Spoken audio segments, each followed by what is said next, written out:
Shalom. Shalom. Ya, selamat hari Minggu, selamat beribadah. Kita bersyukur kalau pada hari ini kita boleh bersama-sama kembali beribadah. Karena kasih Tuhan, kita boleh berkumpul melalui ibadah online ini. Kita bersyukur Tuhan memberikan kesehatan kepada kita sampai hari ini. Itu semua karena anugerahnya. Mari Bapak Ibu Saudara, kita akan memuji Tuhan, kita akan menyembah Dia dalam roh dan kebenaran. Kita akan memuji Tuhan bersamamu Bapa.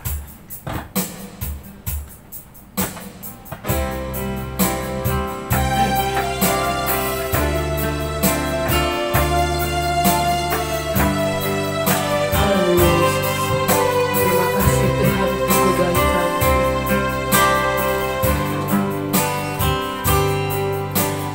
Kau ada bersamaku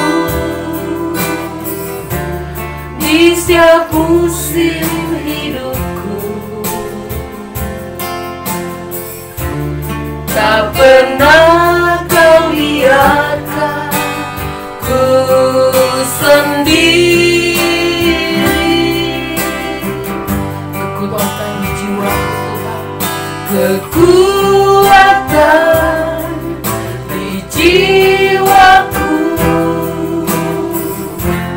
adalah bersamamu. tak pernah ku ragukan. Tak pernah ku ragukan kasih-Mu.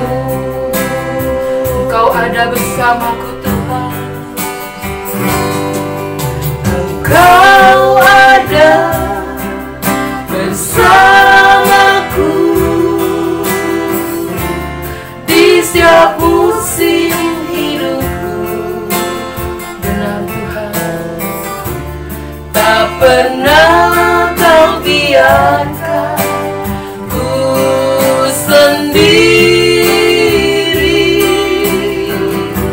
kekuatan di jiwaku, Kekuatan di jiwaku adalah bersamamu. adalah bersamamu. Tak pernah ku ragukan kasih-Mu. Bersamamu Bapa, Bersamamu Bapa, ku lewati semua.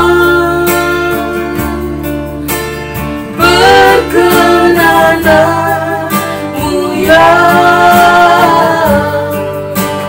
teguhkan hatiku. Engkau yang bertindak, Engkau yang bertindak,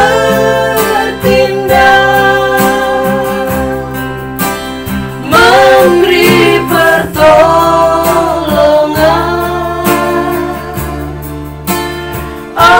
Anugerah-Mu besar melimpah bagiku. kita akan nyanyikan lagi sekali. Engkau bersama. Engkau ada bersamaku Benar Yesus, di setiap musim hidupku. tak pernah kau biarkan Tuhan. Tak pernah kau biarkan ku sendiri. Kekuatan di jiwaku, Kekuatan di jiwaku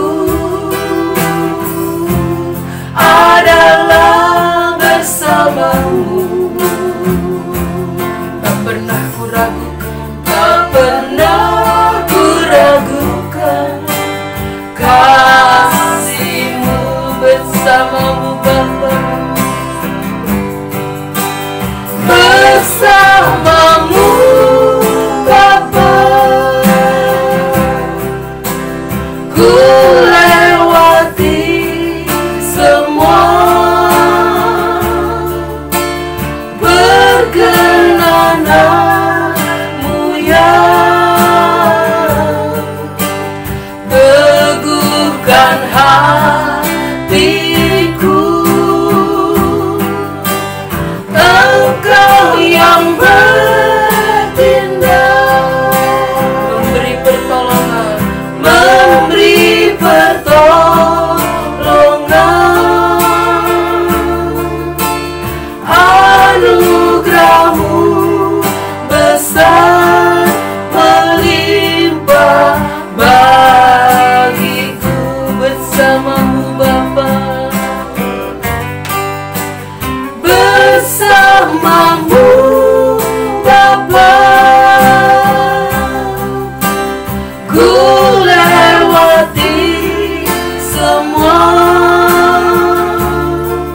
Anugerahmu besar melimpah bagiku.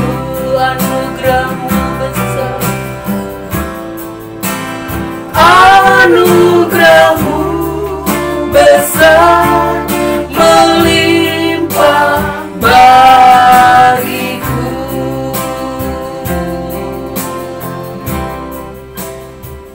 Haleluya. Terima kasih Tuhan. Kalau pada hari ini Tuhan kami boleh kembali bersama-sama dengan saudara-saudara kami Tuhan, beribadah Tuhan melalui ibadah online ini Bapa. Kami bersyukur Tuhan untuk kasih setiamu Tuhan Yesus. Kalau kami pada hari ini boleh kembali beribadah Tuhan, itu semua karena anugerahmu Bapa. Engkau memberikan kekuatan, kesehatan untuk kami Tuhan, jemaatmu Tuhan di besok sana. Terima kasih Tuhan. Pada pagi hari ini Tuhan kami ingin memuji kebesaran namamu Tuhan Yesus. Biarlah Tuhan Kau yang akan pimpin Tuhan ibadah ini Bapa, dari awal sampai akhirnya. Terlebih hamba-Mu Tuhan yang akan menyampaikan kebenaran firman-Mu Tuhan Yesus. Kami bersyukur Tuhan kami boleh pada hari ini Tuhan kembali kami menyembah-Mu Tuhan dalam roh dan kebenaran. Terima kasih Tuhan Yesus. Kami siap Tuhan untuk memuji kebesaran-Mu. Di dalam nama Tuhan Yesus kami berdoa dan mengucap syukur. Haleluya. Amin. Ya. Shalom saudara-saudara. Kita akan hari ini akan bergembira ya, karena kita masih diberikan kesehatan oleh Tuhan, masih diberikan umur pada pagi hari ini. Kita boleh kembali memuji kebesaran nama Tuhan. Kita akan memuji Tuhan hari yang terindah ketika kita berjumpa dengan Tuhan.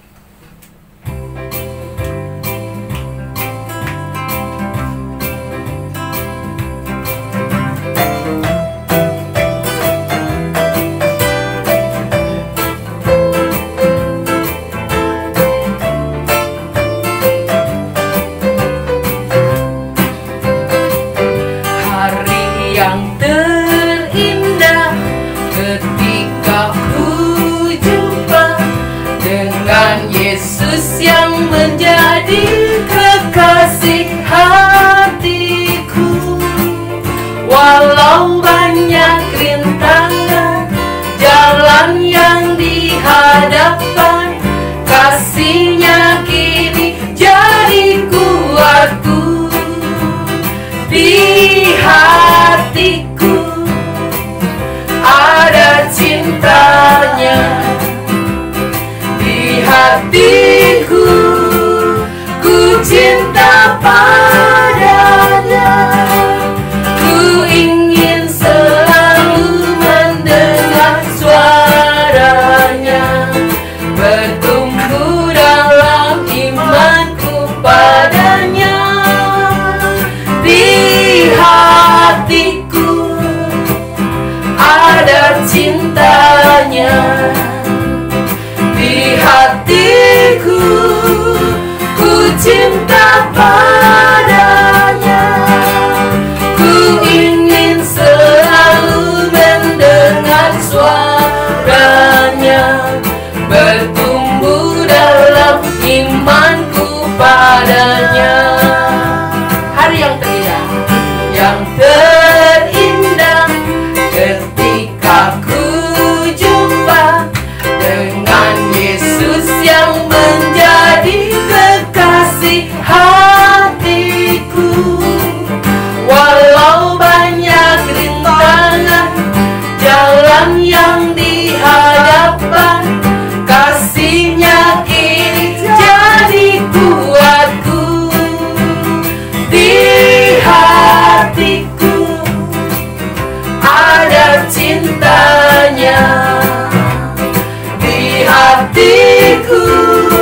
hari-hari kita selalu berjumpa dengan Tuhan. Amin. Kita percaya bahwa biarlah di hati kita selalu ada cintanya Tuhan, dan kita percaya juga bahwa biarlah kita selalu mendengar suara Tuhan agar kita bertumbuh dalam iman padanya. Haleluya. Kita akan melanjutkan lagi dengan pujian Hari-hari Kulalui bersama Yesus.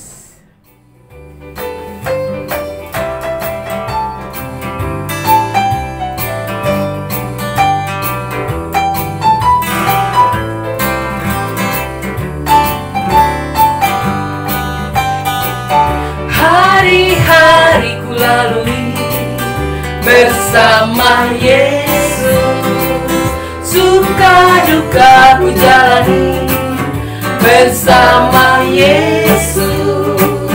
Persoalan pencobaan kan ku hadapi bersama Yesus,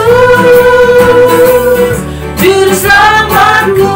Hari-hari ku lalui, hari-hari ku lalui, amin, bersama Yesus. Suka duka ku jalani bersama Yesus. Persoalan pencobaan kan ku hadapi bersama Yesus, juru selamatku.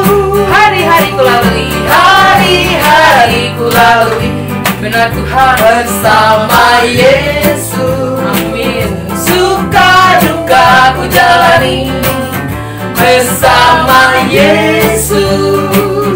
Persoalan pencobaan kan ku hadapi bersama Yesus, juru selamatku. Bersama Yesus, bersama Yesus, juru selamatku. Bersama Yesus, juru selamatku. Puji Tuhan. Biarlah hari-hari kita selalu bersama dengan Tuhan. Persoalan pencobaan kita akan lalui bersama dengan Tuhan. Amin. Puji Tuhan. Saudara, kita sudah tiba saatnya untuk mendengarkan kebenaran firman Tuhan. Kita akan siapkan hati kita. Kita percaya bahwa firman yang akan ditabur dapat menjadi kekuatan dalam kehidupan kita, menjadi rema. Terima kasih Tuhan. Terima kasih Yesus.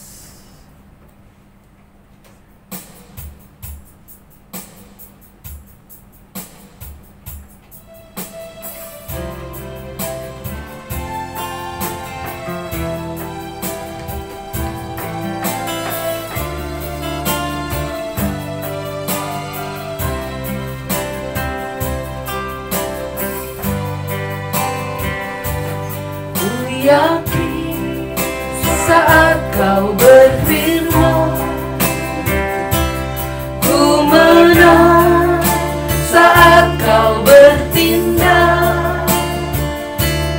Hidupku hanya ditentukan oleh perkataan. Ku aman karena kau menjaga Tuhan. Ku aman karena kau menjaga, Kuat karena kau menopang. kuat karena kau menopang. Hidupku hanya ditentukan oleh kuasa-Mu. Bagi Tuhan tak ada yang mustahil. Bagi Tuhan tak ada yang mustahil.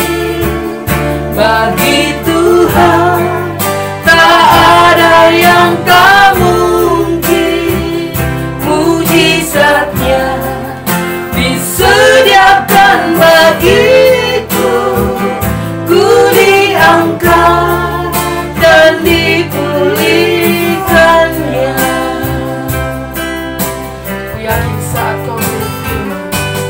Ku yakin saat kau berfirman, Benar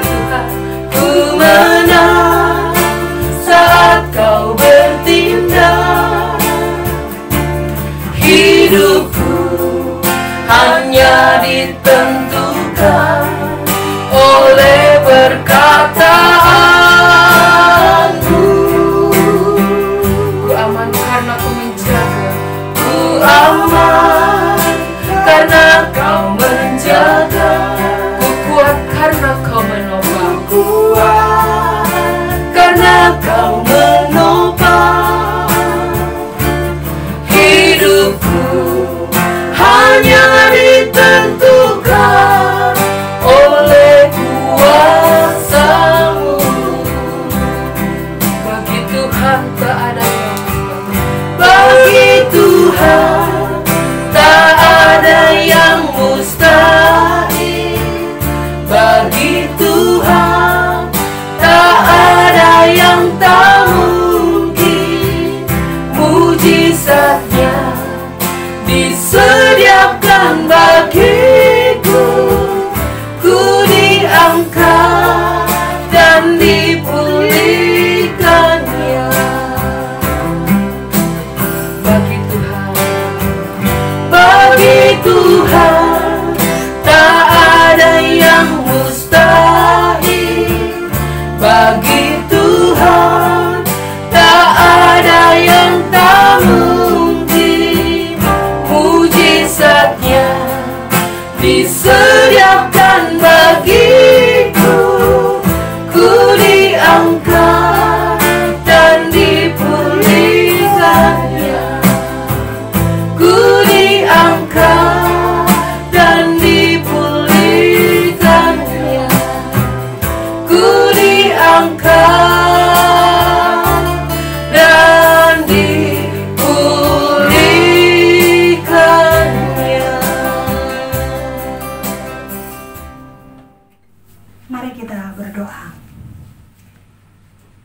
Biarlah Tuhan, pujian tadi merupakan pernyataan iman kami kepada Engkau Tuhan, bahwa firman-Mu menjadi kekuatan, dan firman-Mu itulah yang menjadi dorongan bagi kami, bahwa hidup kami ditentukan oleh perkataan-Mu, hidup kami ditentukan oleh firman-Mu.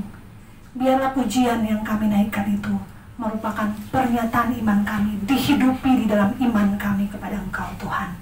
Tidak hanya sekedar pujian kata-kata semata, tetapi dihidupi di dalam diri kami. Terima kasih Bapa di sorga, Engkau terus berbicara kepada kami, terus mengingatkan kami, lewat pujian, lewat peristiwa, lewat banyak hal, untuk kami terus kembali menjadikan firman-Mu sebagai perkataan yang hidup, bahwa hidup kami untuk menggenapi firman-Mu. Berbicaralah kepada kami Tuhan, melalui firman-Mu saat ini. Bukakan telinga kami, bukakan hati kami, siapkan setiap telinga, siapkan setiap hati yang mau menerima kebenaran-Mu. Biar Roh Kudus yang bertahta, Roh Kudus yang mengurapi, sehingga benar-benar firman-Mu boleh tinggal, tertanam, tersimpan, bertumbuh, mendatangkan buah bagi kerajaan-Mu. Hamba-Mu yang Kau pakai pada saat ini Tuhan, biarlah Engkau sendiri yang mengurapi dengan kuasa-Mu, sehingga dia boleh berkata-kata hanya seturut dengan kehendak-Mu. Di dalam nama Tuhan Yesus, kami siap menerima firman-Mu. Amin. Shalom. Shalom. Ya, Bapak Ibu kekasih di dalam Tuhan, bersyukur bahwa kita sampai hari ini masih bisa beribadah, masih bisa mendengarkan firman Tuhan. Itu adalah satu topangan anugerah yang besar bagi kita, untuk kita senantiasa boleh menggenapi kehidupan kita, menggenapi firman Tuhan, menggenapi kehendak-kehendak Tuhan di dalam hidup kita. Hari ini kita akan sama-sama belajar satu bagian firman Tuhan yang saya ambil di dalam Injil Matius. Kita akan buka bersama di dalam Injil Matius pasal 4, ayatnya yang pertama sampai ayatnya yang ke-11. Matius 4, ayatnya yang pertama sampai ayatnya yang ke-11. Saya akan membacakan bagi Bapak Ibu sekalian. Pencobaan di padang gurun. Maka Yesus dibawa oleh Roh ke padang gurun untuk dicobai iblis. Dan setelah berpuasa 40 hari dan 40 malam, akhirnya laparlah Yesus. Lalu datanglah si pencoba itu dan berkata kepadanya, "Jika engkau anak Allah, perintahkanlah supaya batu-batu ini menjadi roti." Tetapi Yesus menjawab, "Ada tertulis, manusia hidup bukan dari roti saja, tetapi dari setiap firman yang keluar dari mulut Allah." Kemudian iblis membawanya ke kota suci dan menempatkan dia di bubungan bait Allah. Lalu berkata kepadanya, "Jika engkau anak Allah, jatuhkanlah dirimu ke bawah. Sebab ada tertulis, mengenai engkau ia akan memerintahkan malaikat-malaikatnya dan mereka akan menatang engkau di atas tangannya, supaya kakimu jangan terantuk kepada batu." Yesus berkata kepadanya, "Ada pula tertulis, janganlah engkau mencobai Tuhan Allahmu." Dan iblis membawanya pula ke atas gunung yang sangat tinggi dan memperlihatkan kepadanya semua kerajaan dunia dengan kemegahannya. Dan berkata kepadanya, "Semua itu akan kuberikan kepadamu jika engkau sujud menyembah aku." Maka berkatalah Yesus kepadanya, "Enyahlah iblis, sebab ada tertulis, engkau harus menyembah Tuhan Allahmu dan hanya kepada Dia sajalah engkau berbakti." Lalu iblis meninggalkan dia, dan lihatlah malaikat-malaikat datang melayani Yesus. Berbahagialah mereka yang mendengarkan firman Tuhan, merenungkannya, dan melakukannya dalam hidup mereka. Bapak Ibu yang kekasih dalam Tuhan, saya memberi judul khotbah melalui perenungan terhadap ayat bacaan yang baru saja kita baca bersama, yaitu Jalan Immanuel. Bapak Ibu yang terkasih dalam Tuhan, sepertinya aneh, tidak cocok, atau mungkin tidak nyambung ya. Pencobaan, apa hubungannya dengan Immanuel? Atau mengapa Jalan Immanuel? Kita sama-sama akan belajar bersama supaya bisa melihat mengapa saya mengangkat tema Immanuel jadi judul. Injil Matius adalah kitab yang diawali dan diakhiri dengan tema Immanuel.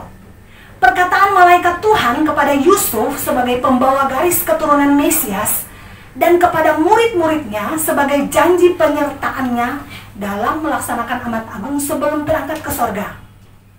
Di awal Matius, Injil Matius pasal 1 ayat 22-23 dikatakan, "Hal itu terjadi supaya genap yang difirmankan Nabi.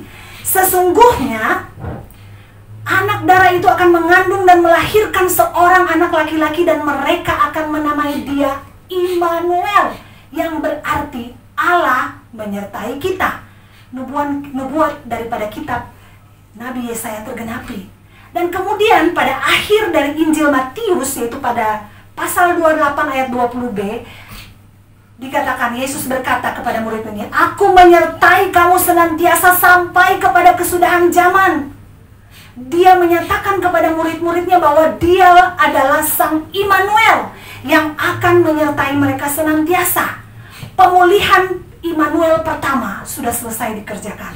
Saudara-saudara, dan melalui 3 macam pencobaan yang dilakukan iblis, kita akan melihat melalui jawaban-jawaban Yesus, memberitahu bahwa itulah sesungguhnya jalan bagaimana Yesus menuntaskan kehendak Bapanya bagi dirinya sebagai Sang Immanuel sejati.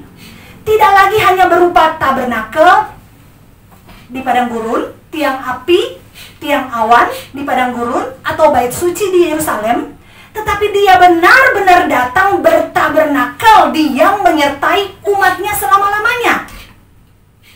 Nah, saudara-saudara, sebelum Yesus memulai pelayanannya pada pasal sebelum ayat bacaan kita, dia dibaptis oleh Yohanes Pembaptis, dan kita tahu Roh Kudus turun ke atasnya seperti burung merpati, dan ada suara peneguhan dari langit, suara dari Sang Bapa yang menyatakan, "Inilah anakku yang kukasihi, kepadanya lah aku berkenan." Yesus yang penuh dengan Roh Kudus, dia juga dikandung dari Roh Kudus menjadi pemenuhan nubuatan kita para nabi, khususnya Yesaya, bahwa Roh Tuhan ada padanya karena dia telah mengurapi Tuhan telah mengurapinya sehingga dia bisa membebaskan para tawanan dan lain sebagainya.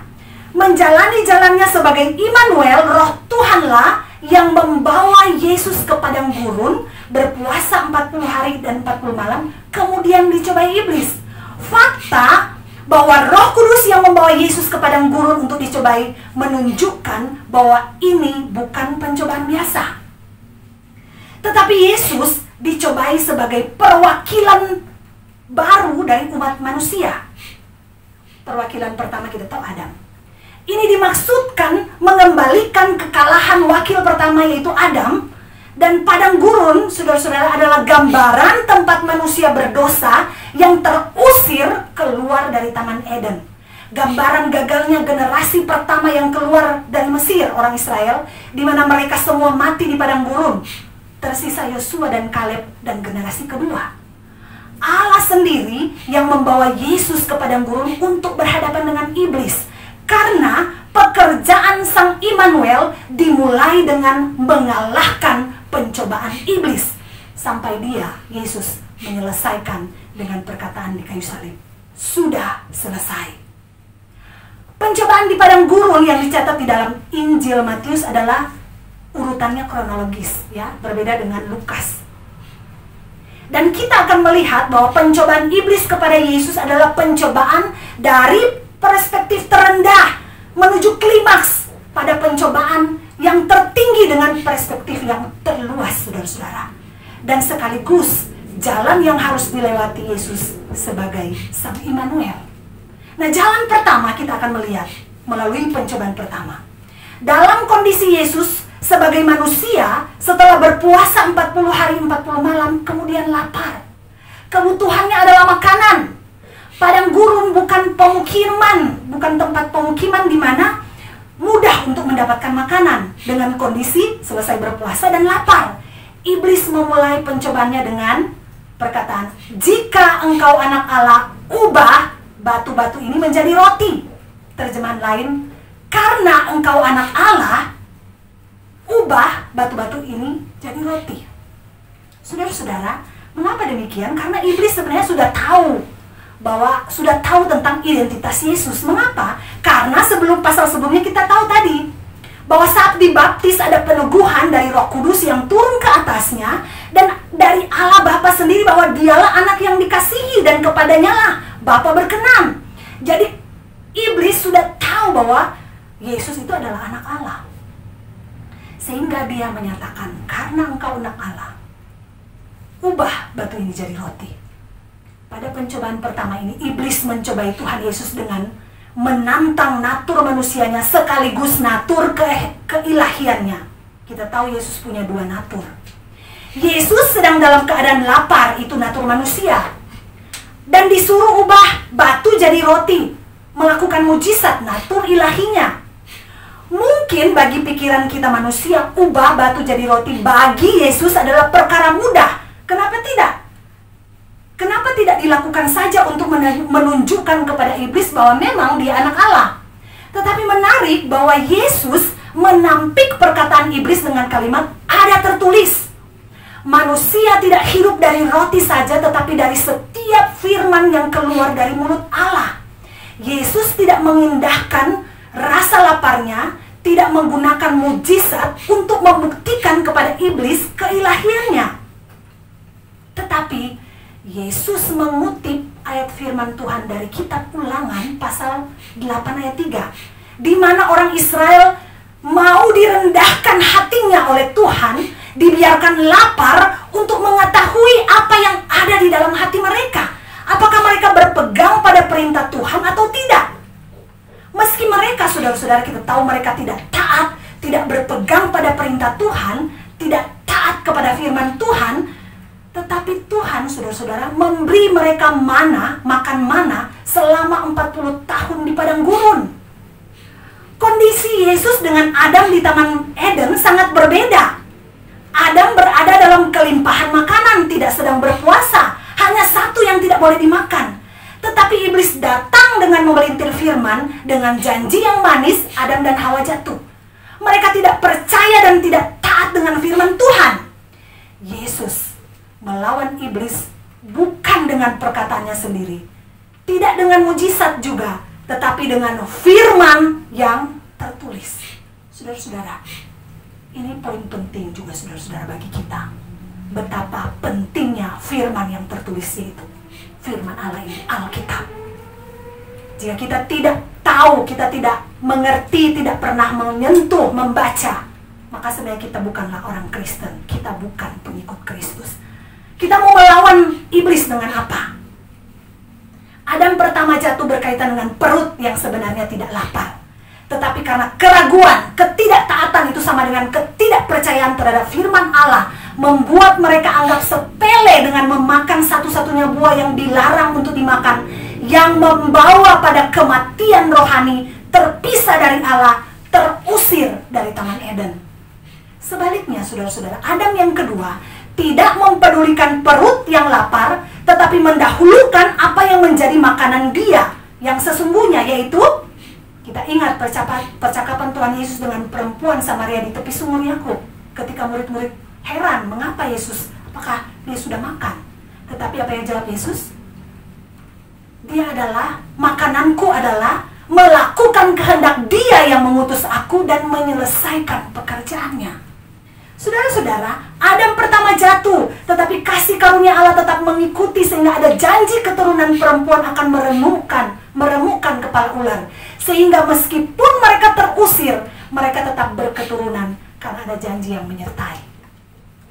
Orang Israel tidak taat di padang gurun, tetapi Tuhan memelihara mereka dengan memberi mana kepada mereka sesuai dengan janji keturunan perempuan yang nanti dipenuhi di dalam Kristus, Adam yang kedua. Pencobaan pertama iblis supaya Yesus mengubah batu jadi roti adalah mewakili pencobaan dengan perspektif yang terendah. Manusia di padang gurun tidak ada yang melihat, hanya binatang.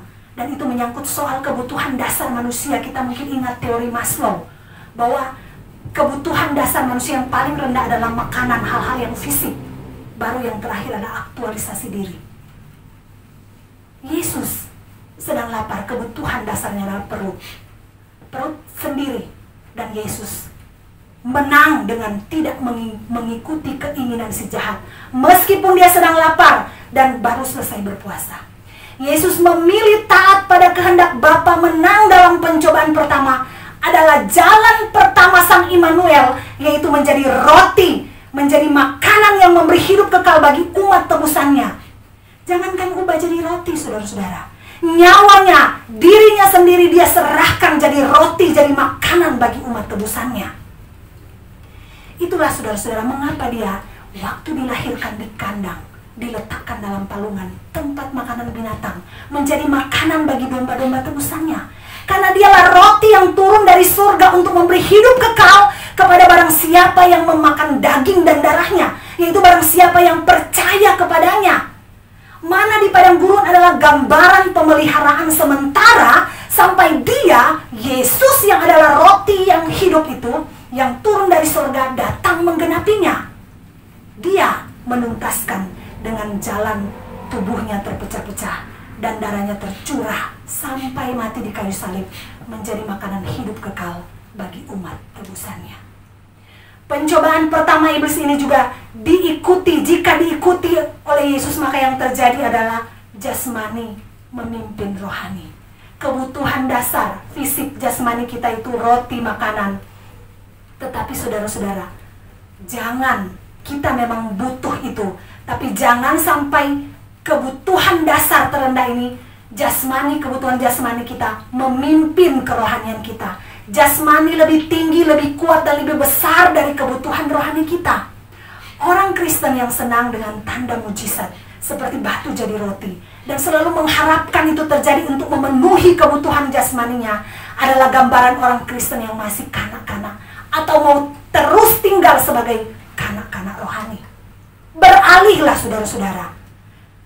Pencobaan kedua juga membuat Kristus naik lagi, lebih lagi di dalam jalannya sebagai Sang Immanuel, sebagai jalan kedua, yaitu apa saudara-saudara? Kita melihat iblis tidak berhenti pada pencobaan pertama yang tidak menghasilkan hasil sama sekali. Dia melanjutkan dengan membawa Yesus ke atas bebungan bait Allah dan berkata, jika atau karena engkau anak Allah, jatuhkanlah dirimu ke bawah, sebab ada tertulis mengenai engkau, ia akan memerintah malaikat-malaikatnya, dan mereka akan menatang engkau sehingga kakimu tidak akan terantuk kepada batu. Iblis memang masih menyerang natur keilahian Yesus, tetapi sebenarnya di dalam jalan yang kedua, pencobaan yang kedua ini lebih besar kepada natur manusianya. Menjatuhkan diri dari hubungan ke bawah dan tidak terantuk karena malaikatnya akan menatangnya adalah sisi ilahinya. Tapi sisi manusianya adalah jika dia manusia, maka bisa jadi kalau tidak ditolong Tuhan maka dia pasti mati bunuh diri. Jalan salib tidak akan mungkin dia jalani. Tetapi di sini iblis meningkatkan pencobaannya, saudara-saudara, dengan membawa ke tempat yang lebih tinggi. Tadinya di padang gurun nggak ada yang lihat, dan itu hanya suara perut. Dia membawa ke tempat yang lebih tinggi dengan perspektif yang lebih luas dari sebelumnya, di mana sebelumnya di padang gurun tidak ada manusia dan hanya suara roti, perut yang lapar. Maka sekarang bertambah lagi, saudara-saudara, Yesus masih dengan perut yang lapar, karena dia tidak mengubah keinginan iblis supaya batu jadi roti. Masih dalam keadaan lapar, Yesus belum makan. Iblis membawa ke atas kota suci, di atas bubungan bait Allah. Apa maksudnya iblis membawa ke bubungan bait Allah? Dan menyuruh Yesus menjatuhkan diri ke bawahnya. Apa maksudnya? Yesus, saudara-saudara, akan memulai pelayanannya sebagai Mesias. Setelah dibaptis oleh Yohanes Pembaptis di Sungai Yordan, Yesus akan memulai pelayanannya. Tadinya dia masih bayi, dibaringkan di palungan. Sekarang dia sudah beranjak dewasa, akan memulai pelayanan. Dan iblis mencoba menghalangi pelayanannya dengan jalan memberi tawaran tersembunyi yang pada intinya memakai firman yang tertulis, tetapi dengan maksud menggagalkan rencana Tuhan. Sekarang iblis mengikuti Yesus. Oh, Yesus tadi jawab dengan pakai firman, sekarang aku juga mau ikut-ikutan. Dia mengutip firman yang tertulis di dalam Mazmur 91, tetapi dengan interpretasi yang salah. Saudara-saudara, Calvin menulis bahwa dalam bagian ini setan memperkosa teks, mengkorupsinya, memenggalnya, dan menggunakan secara liar dan berlebihan, kemudian diaplikasikan di dalam kondisi yang salah. Jadi mengutip firman tetapi digunakan, diaplikasikan dalam kondisi yang salah. Saudara-saudara, Mazmur ini diperuntukkan bagi orang yang berjalan di dalam rencana Tuhan, akan mendapat perlindungan dari Tuhan meskipun kelihatannya tidak terbukti. Jadi jika Yesus mengikuti perkataan iblis, maka sebenarnya Yesus kelihatannya beriman, tetapi sebenarnya sedang tidak beriman karena mencobai Allah dengan bertindak berdasarkan ketiadaan iman. Nah, saudara-saudara, mirip bukan dengan firman dalam Markus pasal 16 yang dikatakan bahwa orang-orang percaya akan memegang ular dan sekalipun minum racun maut mereka tidak akan mendapat celaka. Dan banyak orang yang tidak percaya menantang orang percaya untuk membuktikan. Coba kamu minum racun, mati nggak? Padahal saudara-saudara, firman Tuhan ini dimaksudkan bahwa itu akan menyertai orang-orang percaya, itu berkaitan dengan Injil yang diberitakan. Jika orang-orang itu akan beroleh keselamatan, maka Allah akan menjadikan mujizat-mujizat untuk membawa orang kepada Kristus. Tetapi kalau itu tidak terjadi, buat apa mujizat dikerjakan? Hanya untuk menunjukkan bahwa orang percaya bisa melakukan mujizat? Tidak, saudara-saudara. Itu mencobai Tuhan. Mungkin salah satu contoh praktisnya ya, saudara-saudara, era sekarang. Setan di masa pandemi ini akan berkata kepada kita, kamu kan anak-anak Allah, janji-janjinya dia akan memelihara. Walau 1000 rebah di sisi engkau tidak akan mengalami hal serupa. Tidak usah pakai masker, tidak usah social distancing, tidak apa-apa kumpul-kumpul tanpa protokol kesehatan. Allahmu pasti menghindarkan dari bahaya apapun. Dan saudara-saudara, jika kita mendengarkan, mengikuti nasihatnya, maka kita masuk dalam jebakan iblis. Kita sedang mencobai Tuhan, meskipun menggunakan firman sebagai dasar, tetapi dengan aplikasi interpretasi yang berbeda. Saudara-saudara, iblis membawa Yesus ke kota suci, ke atas bubungan bait Allah. Bubungan bait Allah adalah tempat di mana para imam atau imam besar akan meniup sangkakala dan akan memberikan semacam pengumuman sehingga seluruh rakyat tahu. Jadi satu tempat tertinggi di bait suci dan jadi sentral, pusat perhatian. Bubungan bait Allah adalah pusat perhatian. Jika Yesus menjatuhkan diri ke bawah dan para malaikat akan menatang dia, maka itu akan menjadi peristiwa yang akan menarik perhatian banyak orang, terutama para imam ahli Taurat, orang Farisi dan orang Yahudi pada umumnya, bahwa sungguh dialah Mesias. Tidak perlu lagi mereka menanti dia inilah sesungguhnya Mesias itu, karena ada peneguhan dan terjadi di bait Allah.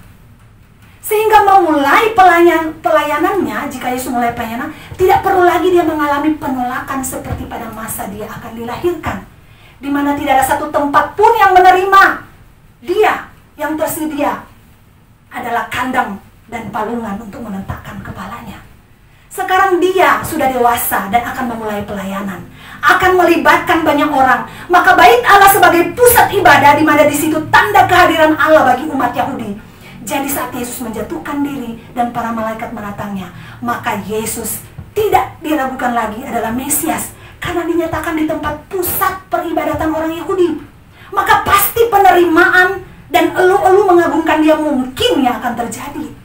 Tetapi saudara-saudara, Yesus menjawab iblis dengan tetap menggunakan firman yang tertulis, "Jangan engkau mencobai Tuhan Allahmu."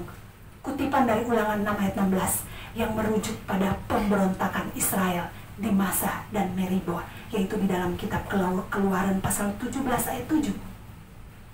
Di mana saudara-saudara, ketika mereka tidak ada air dan mereka mempertanyakan, adakah Tuhan di tengah-tengah kita atau tidak? Mereka mempertanyakan, adakah Immanuel? Orang Israel meragukan kasih dan penyertaan Tuhan, padahal mereka adalah bangsa umat pilihan Allah. Allah sudah membawa mereka keluar dari Mesir. Pada peristiwa di Masa dan Meriba ini, orang Israel mencobai Tuhan, dan Musa sebagai pemimpin mereka juga jatuh dalam dosa, memukul batu 2 kali, sehingga dia tidak diperkenan oleh Tuhan untuk masuk tanah perjanjian. Yang meneruskan adalah Yosua. Yesus sebagai pemimpin kita dalam peperangan, sebagai Sang Immanuel, tidak ikut jatuh seperti orang Israel dan Musa, tetapi dia melawan iblis dengan firman yang tertulis, "Jangan engkau mencobai Tuhan Allahmu." Iblis membawa Yesus ke hubungan bait Allah, tempat yang menjadi pusat perhatian. Tetapi Yesus sama sekali tidak tertarik dengan perkataan iblis. Tetapi dengan satu kutipan, langsung menampik iblis. Bisa saja saudara-saudara, untuk membuktikan bahwa memang Bapa mengasihinya. Bisa saja ketika menjatuhkan diri dari bait Allah, dia menjatuhkan diri ke bait Allah sebagai uji coba sebelum pergi ke salib. Tetapi tidak ada opsi apapun dari peristiwa ini di mana Yesus mencoba berdiskusi. Tidak, saudara-saudara. Mengapa? Buat apa Yesus menjatuhkan diri dari bait Allah untuk membuktikan bahwa memang dia anak Allah yang dikasihi, yang kepadanya Bapa berkenan? Karena dialah bait Allah itu sendiri. Dia tidak perlu penerimaan manusia, penghargaan dari manusia, tidak perlu mengaktualisasikan diri, apalagi mendengarkan perkataan iblis. Karena dia datang menjalani kehendak Bapanya dengan jalan menjadi Immanuel sejati, melalui jadi bait Allah itu sendiri. Dia tidak terus tinggal di dalam palungan, tapi dia akan memulai pelayanannya. Dan saudara-saudara, dia berkata, waktu dia datang ke bait Allah dan mendapati mereka sedang berjualan di dalam bait Allah, dia berkata, "Rombak bait Allah ini, dan dalam 3 hari aku akan mendirikannya kembali." Yesus menunjuk pada dirinya sebagai bait Allah yang akan menderita sampai mati di kayu salib, dikuburkan, tetapi pada hari yang ketiga akan bangkit mengalahkan maut. Dengan jalan itulah, saudara-saudara, pemulihan Immanuel terjadi. Immanuel pertama di Taman Eden rusak karena Adam jatuh. Immanuel di padang gurun pun dipenuhi dengan pemberontakan.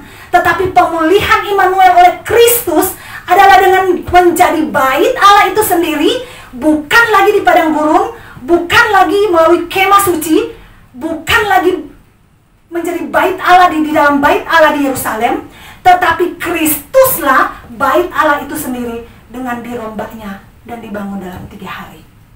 Luar biasa, saudara-saudara. Yohanes menulis di dalam kitab Wahyu pasal 21 ayat 22 berkata, "Dan aku tidak melihat bait suci di dalamnya. Sebab Allah, Tuhan yang Maha Kuasa, adalah bait sucinya. Demikian juga anak domba itu." Puji Tuhan, saudara-saudara, luar biasa. pencobaan kedua ini adalah pencobaan ke tahap yang lebih hebat, lebih tinggi, dengan perspektif yang lebih luas. Karena Yesus dengan keadaan lapar ditawarkan kebutuhan yang lebih tinggi, yang jika terpenuhi maka kebutuhan lapar dia adalah soal yang kecil. Mengapa saudara-saudara? Karena jika Yesus mengikuti iblis dan terjadi para malaikat menantang dia, maka pengakuan dan penerimaan bahwa dia adalah Mesias di awal pelayanannya akan memudahkan dia dan tidak harus menderita. Dia akan dilayani, maka soal makanannya, makan minumnya adalah hal yang sepele. Orang akan berlomba melayani dan mengikuti dia. Maka kehendak Bapa, hal yang rohani menjadi terkebelakang, bahkan tidak diindahkan. Firman pun bisa dimanfaatkan supaya yang rohani takluk, tunduk pada daging atau jasmani. Saudara-saudara, peringatan bagi kita umat percaya. Mungkin kita tidak lagi kanak-kanak rohani yang selalu mengandalkan dan berharap mujizat batu jadi roti, tetapi beranjak dewasa dan mulai belajar firman. Maka mari kita bertekun sebagai murid Kristus, belajar firman dan pegang firman. Karena iblis tahu firman, bahkan pandai mengutip firman, sehingga kita yang hanya sekedar tahu tanpa belajar mendalami bisa terjebak dengan kata-kata ampuh dari setan yang menawarkan godaannya kepada kita dengan menggunakan firman Tuhan, tetapi dengan maksud menjebak kita. Saudara-saudara, pencobaan pertama dan kedua gagal, saudara-saudara, dan iblis belum berhenti, saudara-saudara, karena masih ada puncak, ada tawaran yang masih tersisa dari iblis, dan dia membawa. Dia tidak tinggal diam dan berhenti karena dua upaya dengan mencobai keilahian Yesus gagal. Iblis melanjutkan dengan pencobaan yang terbesar dan bisa dikatakan terhebat atau tertinggi bagi manusia. Iblis kemudian membawa Yesus ke gunung yang sangat tinggi dan memperlihatkan kepadanya semua kerajaan dunia dan kemegahannya. Jika Yesus sujud menyembah kepadanya, itu syaratnya. Iblis tidak lagi, saudara-saudara, menyerang keilahian Yesus, karena sudah 2 kali dia mencoba tapi tidak berhasil. Maka iblis benar-benar sekarang menyerang totalitas kemanusiaan Yesus. Bapak Ibu yang kekasih dalam Tuhan, banyak penafsir mengatakan bahwa kemungkinan gunung yang sangat tinggi ini adalah Gunung Nebo, dan puncaknya adalah Pisgah, karena ada dalam titik inilah seluruh tanah perjanjian bisa dilihat.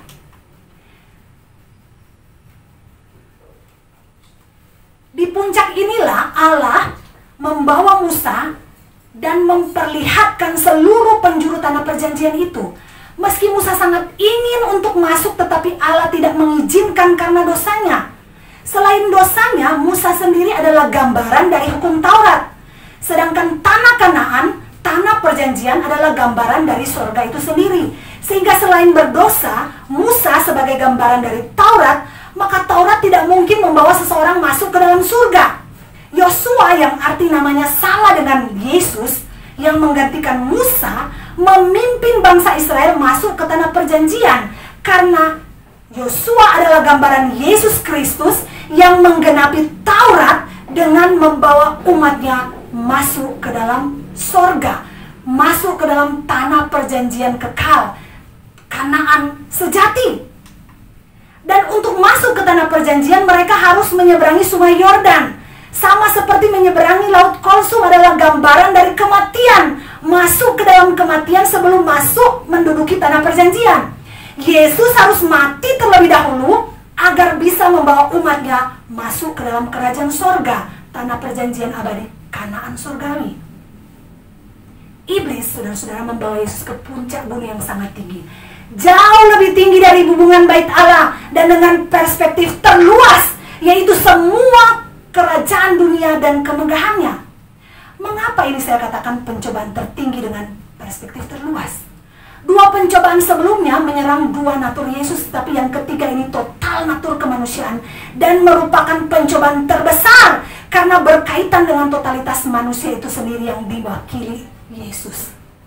Setelah gagal dengan coba menawarkan mujizat, tawarkan dengan firman, tidak berhasil, maka iblis membawa kepada tawaran terbesar, yaitu menjadi penguasa dunia. Saudara-saudara, bukankah itu menjadi puncak keinginan, keserakahan dari manusia? Dari puncak Pisgah seluruh tanah perjanjian terlihat dengan jelas. Iblis menawarkan semua yang terlihat. Ini adalah pencobaan tertinggi bagi manusia. Iblis tidak lagi menggunakan firman karena sudah dicoba dan tidak berhasil. Pada kondisi inilah ketika kita sampai pada puncak tertinggi dengan pandangan terluas. Setelah kebutuhan dasar terendah berupa roti kita lulus. Bahkan mungkin tinggi lagi, lebih tinggi lagi hubungan bait Allah. Mungkin kita lulus kebutuhan akan penerimaan atau penghargaan. Mungkin kita bisa lewati 2 tingkatan itu. Yesus sudah lulus, saudara-saudara. Mungkin kita juga lulus. Tapi sangat meragukan jika tanpa kekuatan daripada Roh Kudus. Dengan tetap menempatkan saudara-saudara kebutuhan rohani yang memimpin kebutuhan jasmani. Firman dan kehendak Allah yang memimpin dan bukan kebutuhan kita. Yesus menempatkan kehendak Allah di atas, memimpin semua kebutuhan manusiawinya. Maka sekarang saudara di puncak tertinggi dan terluas, maka apa yang terlihat saudara-saudara? Kerajaan dunia dan kemegahannya kah? Ataukah tanah perjanjian, kerajaan Allah, Kanaan sejati yang terlihat? Jika kerajaan dunia dan kemegahan yang terlihat, maka iblislah yang kita sembah. Jika tanah perjanjian, kerajaan Allah yang terlihat, maka Allah lah yang kita sembah. Kekalahan Adam yang pertama di Taman Eden secara simbolis sebagai manusia pertama yang diberi kuasa untuk mengelola bumi dan isinya, diserahkan, diambil alih oleh iblis. Sehingga iblis dengan congkaknya menawarkan kepada Yesus dengan syarat sujud menyembah kepadanya. Ketika manusia Adam dan istrinya di Taman Eden memakan buah yang terlarang itu saudara-saudara, mereka secara simbolis menyerahkan kekuasaan yang tadinya mereka punya kepada iblis. Itu sudah menyatakan ketidakpercayaan mereka kepada Allah dan mereka mendengar dan melakukan apa yang dikatakan iblis, karena tawaran iblis adalah mereka akan menjadi sama seperti Allah. Mereka tidak hanya puas sebagai diberi kuasa atas bumi, tetapi mereka ingin jadi sama dengan Allah sebagai penguasa, pencipta, seperti yang ditawarkan iblis. Apa yang diserahkan Adam pertama di Taman Eden kepada iblis, dengan jalan mendengarkan perkataan si jahat itu dan mengabaikan firman Allah, yang secara otomatis manusia juga menyembah kepada iblis, sekarang ditawarkan kepada Yesus untuk didapatkan kembali dengan jalan sujud menyembah kepada iblis. Saudara-saudara, iblis tidak lagi menyerang keilahian Yesus karena tidak mempan. Sekarang hanya menawarkan dari sisi kemanusiaan Yesus. Manusia Adam yang belum berdosa dalam segala kelimpahan toh menginginkan kekuasaan yang lebih lagi, ingin menjadi sama dengan Sang Pencipta. Apalagi manusia yang sudah berdosa pasti lebih mudah untuk ditawarkan. Sehingga iblis, saudara-saudara, yang begitu percaya diri menawarkan dirinya untuk disembah dan akan memberi kepada Yesus kerajaan dunia dan segala kemegahannya. Bagi kita manusia berdosa sangat mungkin untuk jatuh pada tawaran ini. Jangankan semua kerajaan dunia dan kemegahannya. Soal makan, minum, pakai saja, saudara-saudara, hal kebutuhan terendah, dasar. Itu saja sudah seringkali membuat kita jatuh berlutut. Apalagi tawaran sehebat ini. Yesus datang mewakili manusia berdosa, dan dialah keturunan perempuan yang dijanjikan itu di Taman Eden. Dan kita tahu bahwa iblis pun tahu dan mendengar apa yang dikatakan Allah tentang hukuman dan janji itu waktu di Taman Eden, karena dia ada di sana dan mendengarkan. Sehingga kita tahu setelah pasal kejatuhan dalam kitab Kejadian, itu pasal 4, kisah tentang Kain dan Habel, terjadi pembunuhan yang pertama. Siapa di belakang Kain jikalau bukan si jahat yang mereka-reka? Apakah Habel ini keturunan yang dijanjikan itu yang akan meremukkan kepalanya? Sehingga dibunuh dengan menggunakan kain. Dan itu berlangsung sepanjang sejarah PL. Bagaimana keturunan dari perempuan itu berusaha untuk dimusnahkan oleh iblis. Bahkan sampai kepada Yesus. Sehingga dia harus diungsikan ke Mesir. Tetapi Allah, saudara-saudari, dalam kasih karunia-Nya setia terhadap perjanjian kekalnya dan terus berdaulat penuh atas sejarah dunia ini dan sejarah keselamatan, sampai tiba Dia, Sang Mesias yang dijanjikan itu, datang untuk memulihkan kerajaan Immanuel yang pertama yang rusak oleh kejahatan di Taman Eden. Untuk apa saudara-saudara Yesus menyembah kepada iblis? Hanya untuk mendapatkan kerajaan dunia dengan segala kemegahannya. Sedangkan dia adalah pemilik surga dan bumi. Segala sesuatu diciptakan oleh dia, dan tanpa dia tidak ada sesuatu pun yang telah jadi dari segala yang telah dijadikan. Tetapi saudara-saudara, memang sebagai keturunan perempuan yang akan meremukkan kepala ular, dia akan merebut kembali apa yang diserahkan Adam pertama dengan jalan membayar murka Allah, dan dengan pertama-tama mengembalikan kehormatan nama Bapaknya. Kita ingat doa Bapa kami, dikuduskanlah namamu, datanglah kerajaanmu. Kerajaan itu harus datang, tetapi pertama harus dengan memulihkan kehormatan nama Bapa. Dengan jalan menanggung murka Allah itu, membayar dengan menyerahkan dirinya menjadi tebusan, harga yang harus dibayar. Dia yang tadinya bersama-sama dengan Allah yang adalah Allah, mengambil rupa seorang hamba dan menjadi sama dengan manusia, hanya tidak berdosa, sehingga iblis mencobai Yesus memperlakukan layaknya manusia, karena dia memang 100% manusia sejati. Hal ini dilakukan setan setelah gagal menyerang keilahiannya. Setan, iblis berpikir kali ini dia akan menang, tetapi kembali Yesus melawan dengan firman yang tertulis, "Enyahlah iblis, sebab ada tertulis, engkau harus menyembah Tuhan Allahmu dan hanya kepada Dia sajalah engkau berbakti." Kutipan dari Ulangan pasal 6 ayat 13. Kutipan ini adalah perkataan Musa agar orang Israel mengingat bahwa Tuhan membebaskan mereka dari perbudakan. Kata "enyahlah iblis", kalimat ini juga disampaikan kepada Petrus ketika dia mau mencegah Yesus supaya tidak menjalani jalan penderitaan sebagai Mesias, anak-anak hidup, yang sebelumnya sudah menjadi pengakuan Petrus. Pencobaan ketiga iblis ini terhadap Yesus mencobai totalitas keberadaan manusia dengan kebutuhan yang tertinggi, dengan perspektif terluas untuk menunjukkan siapa manusia itu sebenarnya. Apakah dia memang umat yang menerima dan menghargai kasih karunia keselamatan dalam Kristus, sehingga tawaran dunia sehebat apapun yang tertangkap oleh mata jasmani tidak menggoyahkan apa yang dilihat oleh mata iman, meskipun belum jelas, mungkin masih samar-samar, tetapi kita tahu Kristus sudah mengalahkan pencobaan terbesar itu bagi kita. Maka tetaplah berpegang pada mata iman, pada visi itu sampai penggenapannya terjadi.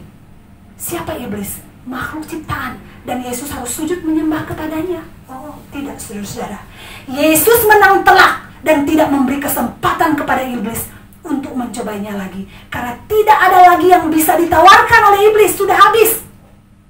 Segala kepunyaan kerajaan dunia dan kemegahannya ditawarkan. Apalagi yang tersisa? Dia bukan pemilik sorga. Iblis sudah tidak punya apa-apa untuk dijadikan iming-iming. Dia hanya menunggu saat yang lain dengan menggoda manusia lain untuk menggagalkan rencana Allah, termasuk murid-muridnya. Jalan Immanuel harus diselesaikan oleh Yesus dengan menggenapi janji Allah di Taman Eden sebagai keturunan perempuan yang akan meremukkan kepala ular, membebaskan manusia dari perbudakan dosa, dan ular itu sendiri juga akan meremukkan tumitnya. Itu semua menunjuk kepada jalan salib yang harus dilewatinya. Mati, dikuburkan, dan bangkit mengalahkan kematian maut yang terjadi di Taman Eden. Barulah dengan kemenangan penuh dia bisa berkata kepada murid-muridnya dalam akhir kitab Injil Matius pasal 28 ayat 17-18 dikatakan, ketika melihat dia Yesus, mereka murid-murid menyembahnya, tetapi beberapa orang ragu-ragu. Yesus mendekati mereka dan berkata, "Kepadaku telah diberikan segala kuasa di sorga dan di bumi." Barulah Yesus mengutus mereka untuk melaksanakan amanat agung dengan janji penyertanya sebagai Immanuel yang akan menyertai sampai selamanya. Bapak Ibu yang kekasih dalam Tuhan, apakah kita juga masih ragu-ragu seperti beberapa murid Yesus? Yesus berkata segala kuasa di bumi dan di sorga sudah diberikan kepadanya. Apakah kita masih ragu-ragu untuk menyembah kepadanya, sang pemilik, penguasa, tidak hanya bumi seperti yang ditawarkan iblis, tetapi juga sorga? Kita manusia, saudara-saudara, semua punya kebutuhan yang harus dipenuhi dari luar dirinya. Dan kebutuhan itu berusaha untuk dipenuhi, dicari bahkan dengan susah payah. Jika tidak terpenuhi, maka kita sering kekhawatiran, khawatir muncul, ketakutan. Jadi kita selalu berupaya untuk memenuhi berbagai kebutuhan itu. Dan bahkan saudara-saudara, untuk memenuhinya, kita sering menerima tawaran iblis, bahkan menganggap itu sebagai pertolongan karena membuat kebutuhan kita terpenuhi. Tetapi kita sebagai orang percaya jangan pernah lupa bahwa kita hidup untuk memenuhi tujuan kehendak Tuhan, menggenapi firman-Nya. Tetapi yang terjadi, kita sering terjebak dan bahkan seakan tidak sadar karena terbiasa bahwa kehidupan kita di-drive atau digerakkan oleh semua yang kita namakan kebutuhan tadi. Sementara firman dan kehendak Allah bukan menjadi prioritas utama, sehingga seluruh kebutuhan jasmani yang memimpin kerohanian.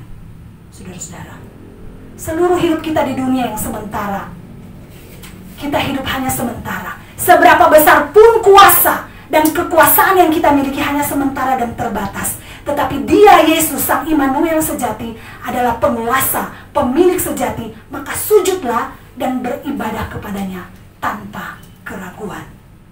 Amin.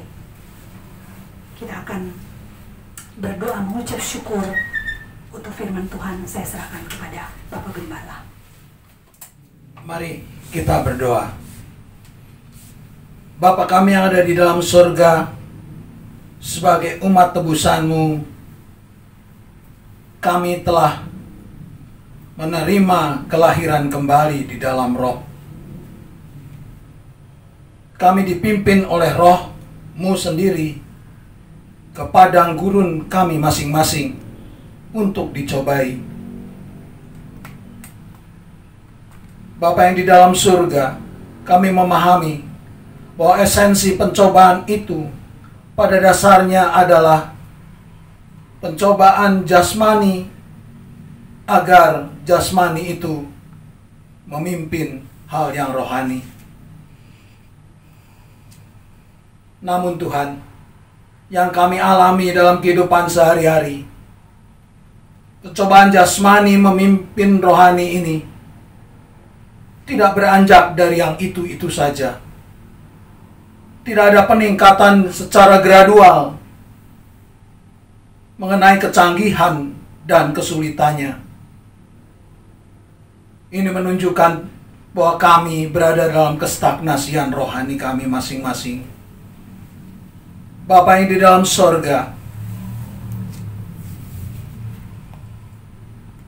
kami juga belajar dari firman-Mu pada hari ini Tuhan, bahwa pencobaan ketiga menyerang natur kemanusiaan Yesus. Karena iblis tahu bahwa roh memang penurut, tetapi daging lemah. Demikian pula sisi ini yang diserang oleh iblis dari kami, agar selalu kembali jasmani memimpin rohani dengan pola pikir yang pragmatis dan yang menggeser firman Tuhan itu ke belakang. Bapa yang dalam surga, biarlah melalui jalan Immanuel yang sudah disampaikan oleh hamba-Mu pada hari ini, kami boleh menyadari akan tipu daya dari iblis, dan kami dapat mengalahkannya karena Roh Tuhan ada pada diri kami masing-masing, dan Roh itu akan memimpin kami untuk melalui semua pencobaan dan berhasil mengatasinya. Bapa yang dalam surga, berkati hamba-Mu yang sudah membawakan firman-Mu, tambah-tambahkanlah dengan hikmat, akal budi, pencerahan baru, berkati kehidupannya, berkati keluarganya, teguhkanlah pelayanannya. Pada kesempatan ini kami juga berdoa syafaat ya Tuhan bagi jemaat dan para pendengar yang sakit. Bapa yang dalam surga, kiranya melalui providensia-Mu yang tak pernah jeda itu, Engkau melawat satu persatu setiap anak-anak-Mu yang mendengarkan kabar kesukaan ini, agar melalui pendengaran mereka, tubuh mereka juga, rohani mereka juga disembuhkan dari segala penyakit. Kami juga berdoa untuk negara dan bangsa kami. Berkatilah pemerintahan kami, pemerintahan dari Bapak Presiden kami, Bapak Jokowi, beserta dengan jajarannya Tuhan. Berkatilah pemerintahan mulai dari pusat sampai dengan daerah, baik yang bertugas di eksekutif, baik yang bertugas di yudikatif maupun legislatif. Biarlah Engkau selalu beserta dengan pemerintahan kami, sehingga dapat mengatasi masalah COVID-19 ini dan segala macam persoalan-persoalan bangsa yang muncul akhir-akhir ini, sehingga semakin hari persatuan dan kesatuan NKRI semakin solid dan utuh, sehingga bangsa kami dapat berkiprah dengan sukses baik secara nasional maupun dalam lingkup internasional.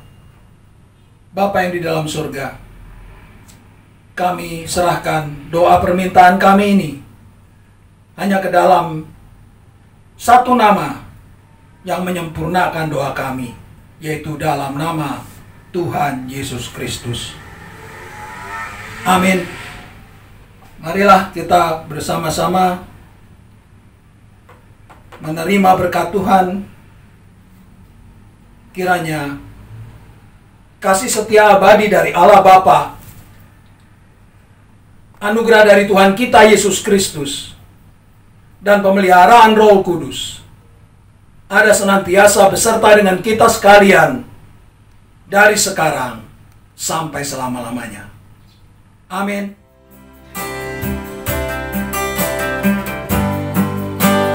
Bersamamu Bapa, ku lewati semua, berkenanmu ya, teguhkan hatiku.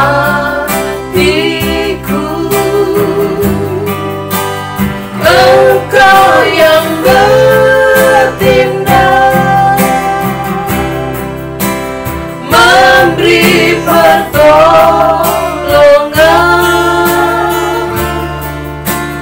anugerahmu besar melimpah bagiku.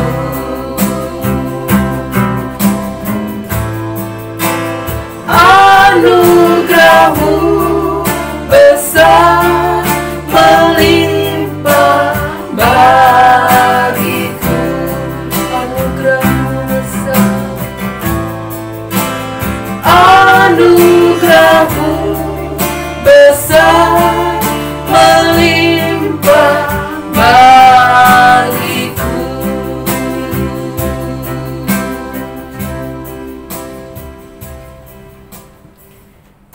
Ibadah selesai.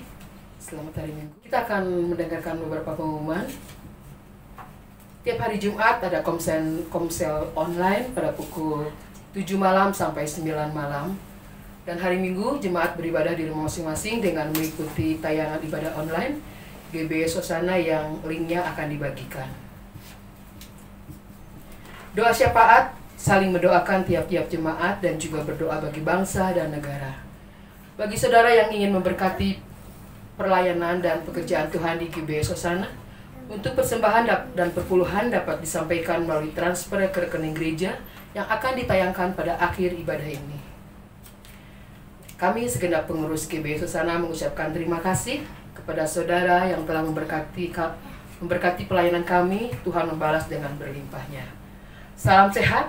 Kami ingatkan untuk tetap melaksanakan distancing, jaga jarak, hindari kerumunan, jangan lupa pakai masker, cuci tangan sesering mungkin, konsumsi makanan yang bergizi dan berolahraga. Semoga kita selalu dalam perlindungan Tuhan Yesus. Demikian pengumuman, terima kasih. Selamat hari Minggu, Tuhan Yesus memberkati.